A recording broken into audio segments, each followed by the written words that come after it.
Bonjour à tous. Dans cette vidéo, nous allons tenter de répondre à la question suivante. Lorsqu'on débute un instrument, ici la batterie, que peut-on espérer savoir faire au bout d'une année de cours avec un professeur de musique? Dans un instant, vous allez pouvoir suivre les progrès de Joël, qui à 69 ans a décidé de se mettre à la batterie en novembre dernier.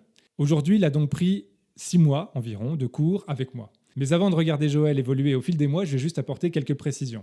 Tout d'abord, je n'ai pas filmé tous les cours que Joël a pris avec moi. Ça s'est fait selon l'humeur du moment, en fonction des étapes importantes qu'il a pu franchir. Bref, tout n'a pas été filmé, loin de là. Ce qui veut dire qu'une grosse partie de son travail s'est effectuée hors champ de caméra. Ensuite, comme je vous le disais il y a un instant, Joël a débuté la batterie en novembre 2022. Le 22 novembre pour être très précis. Or, jusqu'à son dernier cours, il s'est écoulé environ 6 mois. On pourrait donc dire que Joël a 6 mois de batterie derrière lui. Seulement, cette façon d'évaluer le niveau d'un élève en fonction de sa date de début d'apprentissage de l'instrument ne permet pas, selon moi, de refléter le niveau réel de l'élève. Prenons l'exemple de deux guitaristes qui auraient débuté l'étude de leur instrument 10 ans plus tôt. Difficile de savoir lequel des deux a un niveau plus avancé que l'autre. Tout simplement parce que la durée de cette période ne dit pas si l'élève a pris des cours ou non, s'il a travaillé 1 heure par jour ou 1 heure par mois. Bref, je trouve que cette méthode d'évaluation est trop imprécise. De plus, si on parle en années de pratique de l'instrument, on peut aussi parler en années de cours avec un professeur de musique. Or, comme de nombreux professeurs de musique, je me cale pour l'enseignement sur le calendrier scolaire. Autrement dit, lorsque je donne une année de cours, c'est en fait une année scolaire de cours. Or, en France, une année scolaire, c'est 36 semaines. À raison d'un cours par semaine, il y a donc 36 cours. Joël, avec moi, a pris 47 cours au total. 47 cours d'1 heure à raison de 2 cours d'1 heure par semaine.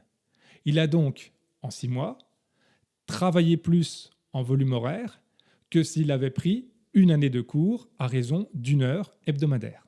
Joël a donc 6 mois d'antécédents dans l'instrument, mais il a plus d'1 année en volume horaire de cours. Pour autant, a-t-il le niveau d'un élève qui a pris plus d'une année de cours en temps, c'est-à-dire une année de septembre à juin, puis encore quelques mois de septembre à octobre-novembre, mettons?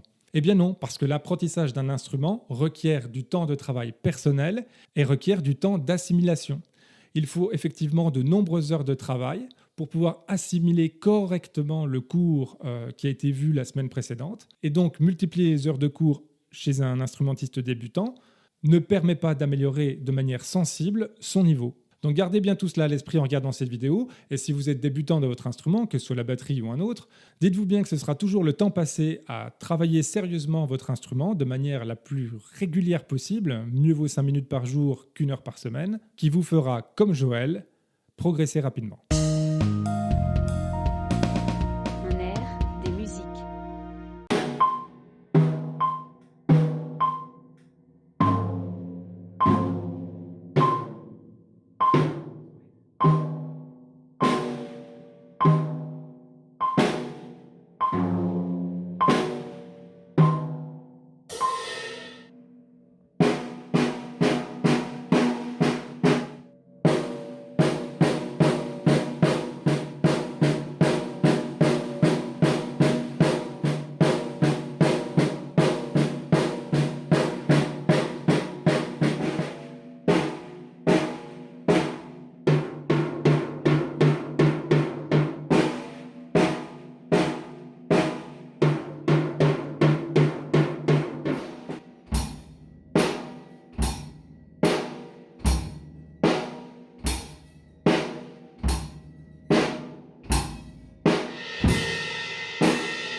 4, et 1, et 2, et 3, et 4, et...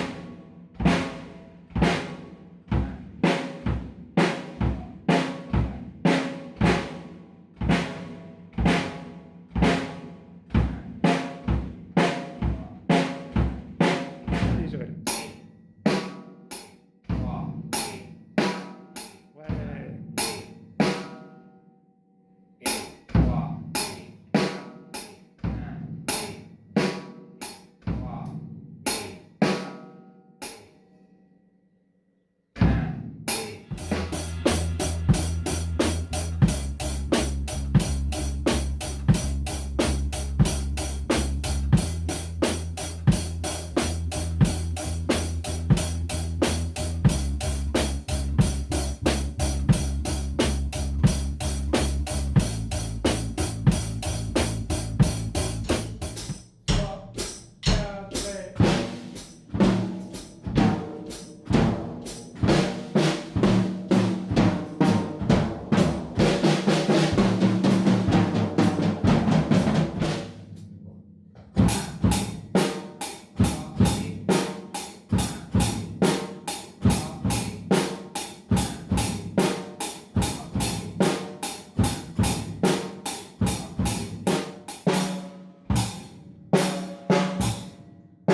deux, trois, un, deux, trois, un, deux, trois, un, deux, trois, un.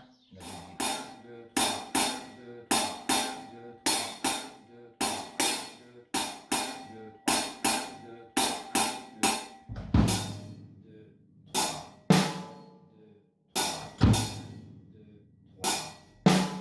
2, 3, 2, 3, 2, 3,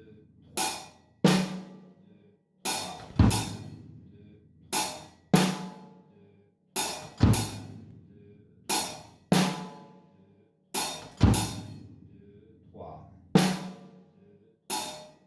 Là, j'en ai fait 3 d'un coup. Hein.